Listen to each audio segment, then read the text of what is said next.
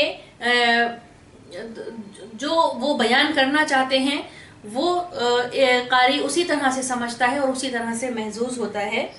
آپ نے انسانی رویوں کی کمزوریوں، جھوٹ، تصنع، بناوٹ کے رویوں پر طنز کرتے ہوئے آپ نظر آتے ہیں. انہوں نے کئی موضوعات پر بڑے گراں قدر اور اہمیت کے حامل مزاحیہ مضامین لکھے ہیں.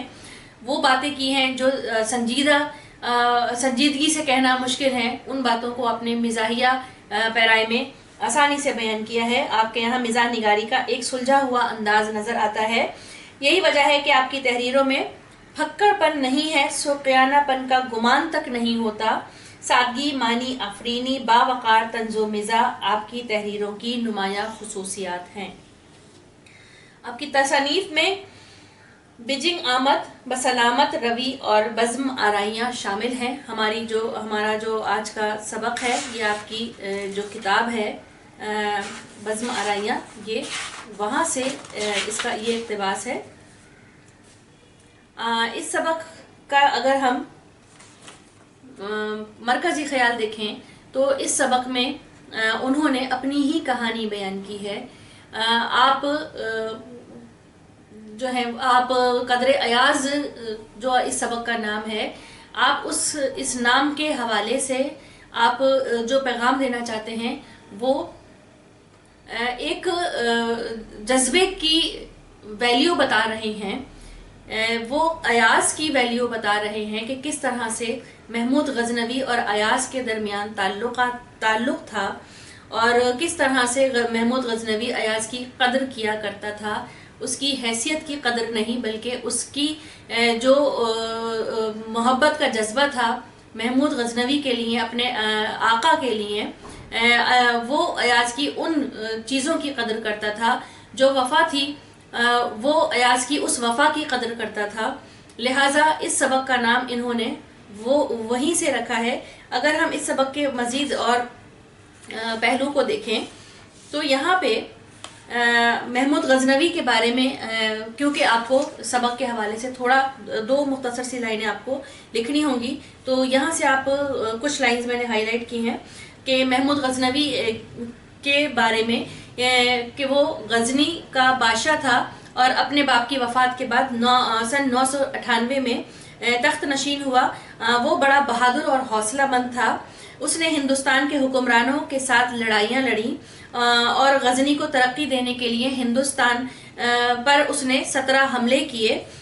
محمود نے لاہور فتح کیا اور پھر مزید اس نے حملے جاری رکھے.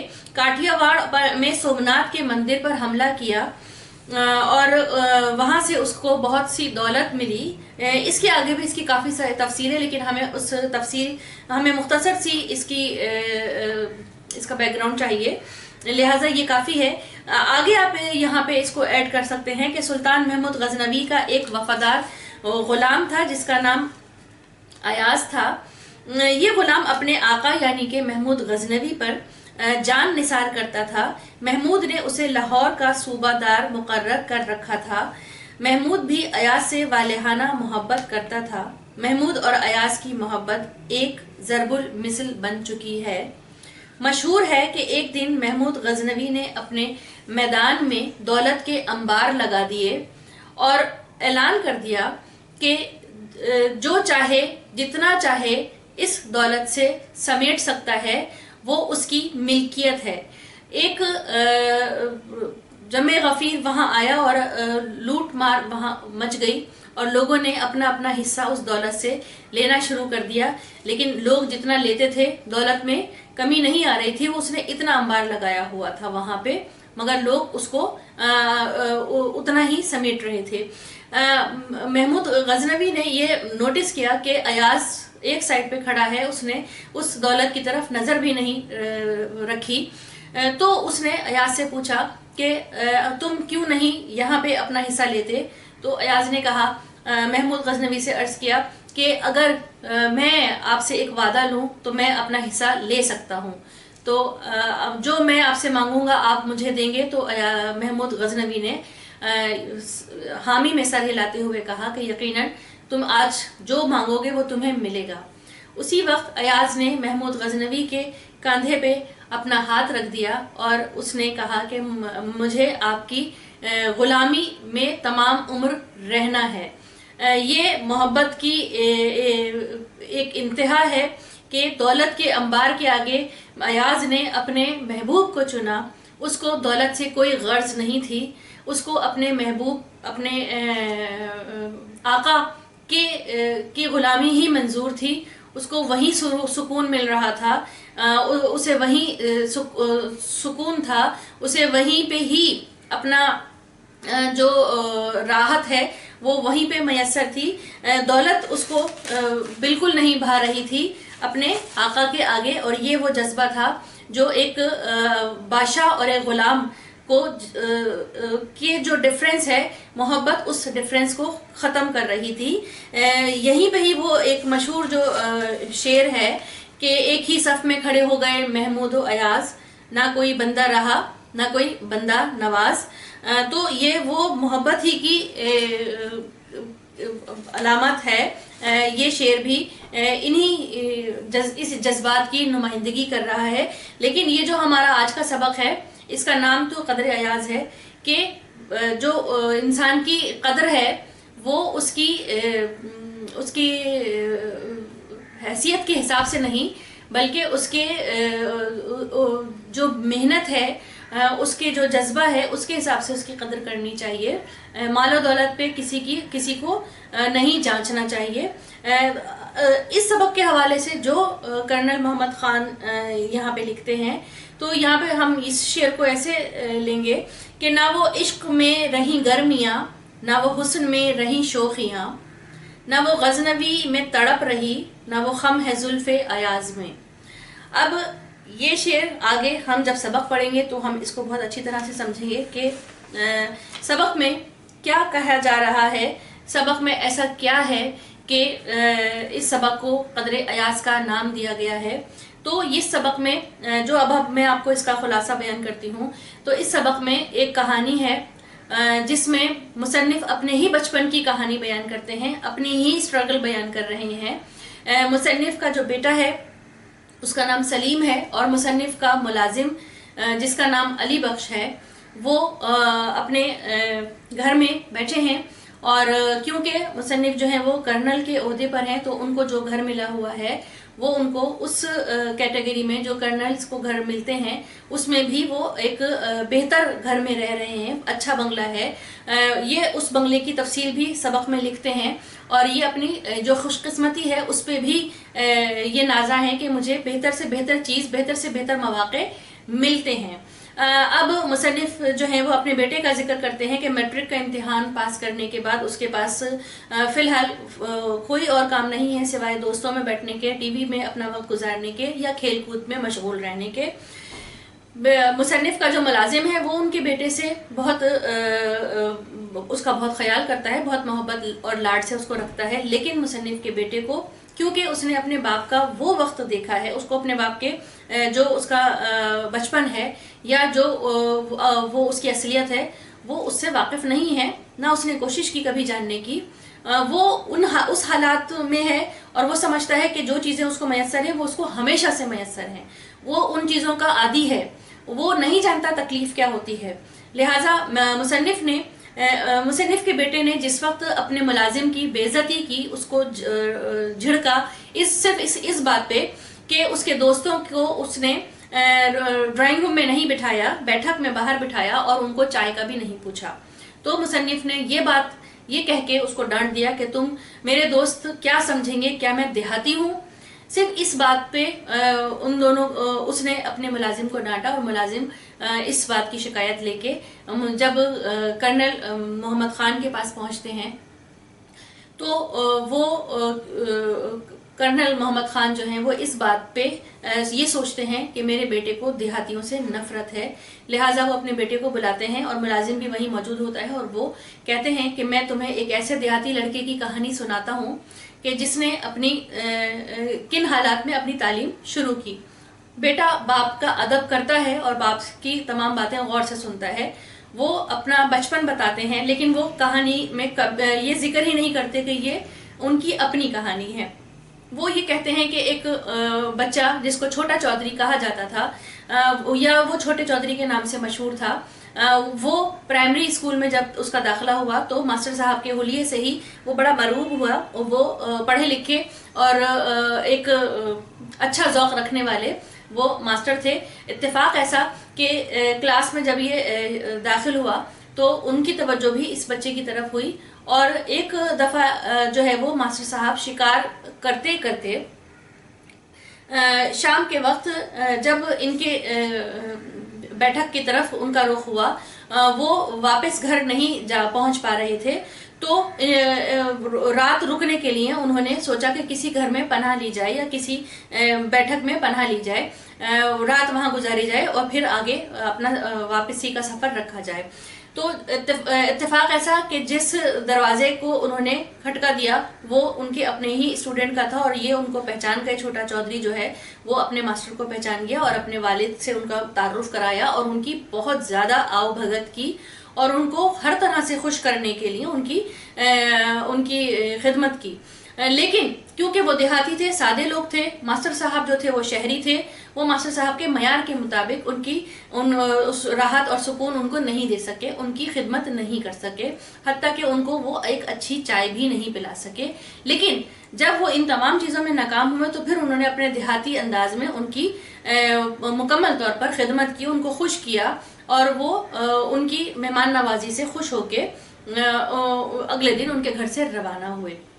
یہ تمام تفصیلات بیٹا بڑے غور سے اور خوش ہو کے سنتا ہے، اور اس کو چھوٹے چودھری کے کیریکٹر میں بڑی دلچسپی ہونے لگتی ہے، اور پھر وہ پوچھتا ہے کہ اس تمام واقعہ کے بعد چھوٹے چودھری کی تعلیم تو ختم ہو گئی ہوگی، ماسٹر صاحب نے اس کو اسکول سے نکال دیا ہوگا۔ تو وہ کرنل صاحب کہتے ہیں کہ ایسا نہیں ہوا، بلکہ چھوٹے چودھری کی تعلیم کا سلسلہ بھی جاری رہا، اور چھوٹا چودھری جو ہے وہ آگے فوج میں بھی بھرتی ہوا، اور اس نے ترقی بھی کی، اور ابھی بھی وہ فوج کا ایک اچھا ملازم ہے۔ تو اس پہ جب اس کا بیٹا یہ پوچھتا ہے کہ کیا آپ چھوٹے چودھری کو جانتے ہیں، میں ان سے ملنا چاہتا ہوں، تو اس کے والد یہ کہتے ہیں کہ ہاں میں انہیں جانتا ہوں اور تم ان سے مل سکتے ہو۔ تو پھر جو کرنل صاحب کا بیٹا ہے سلیم، وہ انہیں یہ کہتا ہے کہ آپ انہیں ہمارے گھر پہ بلائیے، اور وہ مسکراتا بھی ہے کہ کیسا ہوگا چھوٹا چودھری جو اتنا دیہات، اس کے ذہن میں وہی تصویر ہے کہ وہ ایک دیہاتی ہوگا، فوجی وردی میں وہ کیسا لگتا ہوگا۔ تو وہ اسی کو اپنے ذہن میں وہ ایک امیجن کرتا ہے، ایک ایسی شخصیت، اور وہ مسکراتا ہے، اور اس کے دل میں ایک ایسی مزے کا جو خیز خیالات آ رہے ہوتے ہیں، وہ ان کو سوچتا رہتا ہے اور کہتا ہے کہ مجھے چھوٹے چودھری سے ضرور ملنا ہے۔ اسی وقت اس کے والد کرنل صاحب اس کو کہتے ہیں کہ تم ابھی مل سکتے ہو، اور تمہارے سامنے ہی بیٹھا ہے۔ تو جب وہ یہ سنتا ہے کہ میرا والد ہی وہ کیریکٹر ہیں جن سے ملنے کا مجھے اتنا اشتیاق ہے، اور وہ دیہاتی ہیں، تو اس کو بڑی شرمندگی ہوتی ہے کہ میں نے اپنے باپ کا شاید دل دکھایا ہے، اور میں نے دیہاتیوں سے نفرت کا جو اظہار کیا ہے یہ صحیح نہیں تھا۔ وہ اس کی آنکھوں میں آنسو آتے ہیں اور وہ اپنے والد کے گلے لگ جاتا ہے۔ اب یہاں پہ کہانی جو ہے وہ ختم ہوتی ہے، لیکن ہمیں اس کہانی سے، کیونکہ کہانی کا نام قدر ایاز کیوں رکھا گیا، اس کہانی میں محمود اور ایاز کا کوئی قصہ نہیں ہے، لیکن میں نے آپ کو اسٹارٹ میں ہی بتایا کہ کس وجہ سے قدر ایاز اس کا نام رکھا گیا۔ اب اس کہانی سے ہمیں سبق کیا ملا، کرنل صاحب ہمیں کیا بتا رہے ہیں اس کہانی میں؟ تو اس کہانی میں وہ یہ کہتے ہیں کہ انسان کی جو حیثیت ہے وہ اس کے حساب سے اس کی پیمائش نہ کی جائے، اس کو نہ تولا جائے، بلکہ دیہاتی بھی جو ہیں وہ جینے کا حق رکھتے ہیں۔ اگر کوئی دیہاتی ہے تو اس میں اس کو حقیر نہیں سمجھنا چاہیے، بلکہ دیہاتی جو ہیں وہ زیادہ محنت کش ہوتے ہیں، وہ اگر تعلیم حاصل کرنا چاہیں، وہ اگر محنت کر کے کسی مقام پہ پہنچنا چاہیں تو وہ کام کر کے دکھا سکتے ہیں، جیسا کہ چھوٹے چودھری نے کیا اور وہ کرنل محمد خان بنا۔ لہٰذا کبھی بھی کسی کو حقیر نہ سمجھیں، بلکہ اس کی ترقی کے پیچھے اس کی وہ پوری اسٹرگل دیکھیں کہ وہ جس تکلیفوں سے وہ گزر کے اس مقام پہ پہنچا ہے، اور اس ترقی کے جو پورا سفر ہے اس سے سیکھیں کہ وہ اگر اتنا آگے پہنچ سکتا ہے، ایک دیہاتی بچہ اگر اتنا آگے پہنچ سکتا ہے، تو پھر کیوں نہیں ہم ان کامیاب لوگوں سے سیکھ کے ہم اپنا ترقی کا سفر جاری رکھیں اور ہم محنت کریں۔ یہاں پہ جو مصنف کا اپنا ہی کہانی بیان کرنے کا مقصد یہ ہے کہ محنت کرنی چاہیے، حالات کوئی بھی آپ کے پیر کی زنجیر نہیں بن سکتے، کتنی ہی مشکل ہو، کوئی بھی کام ہو، کچھ بھی آپ کا فیصلہ ہو، اگر آپ نے ہمت ختم کر دی، اگر آپ میں حوصلہ نہیں ہے، اگر آپ نے ارادے اپنے ختم کر دیے ہیں، آپ میں آگے جستجو نہیں ہے، تو پھر آپ کے قدم آگے نہیں بڑھیں گے۔ آپ کے قدم، آپ کے ارادے ہی آپ کے حوصلے ہی بڑھاتے ہیں، لہٰذا کبھی بھی اپنے ارادوں کو پست نہ کریں۔ یہ اس کہانی کا سبق ہے، اور اس کہانی کے حوالے سے جو اہم سوالات ہیں وہ بھی آپ کو بتا دیے ہیں، اقتباسات بھی آپ دیکھ لیجئے گا، معروضی سوالات آپ کی کتاب میں ہی موجود ہیں، وہ تمام کام آپ کیجئے۔ سوالات کے جوابات آپ اس لیکچر کے حوالے سے اپنے لکھ سکتے ہیں۔ اگلا جو ہمارا ٹاپک ہوگا آپ کی کلاس کے حوالے سے، وہ آپ کا ریڈیو سلیبس سے ہی کوئی سبق ہوگا۔ کوشش ہے کہ آپ کو تمام اسباق جو آپ کے ہیں 9 کلاس کے، وہ جلد از جلد آپ کے ساتھ شیئر کیے جائیں۔ جب تک ہمیں اجازت دیجیے، اپنا خیال رکھیے گا۔ اللہ حافظ۔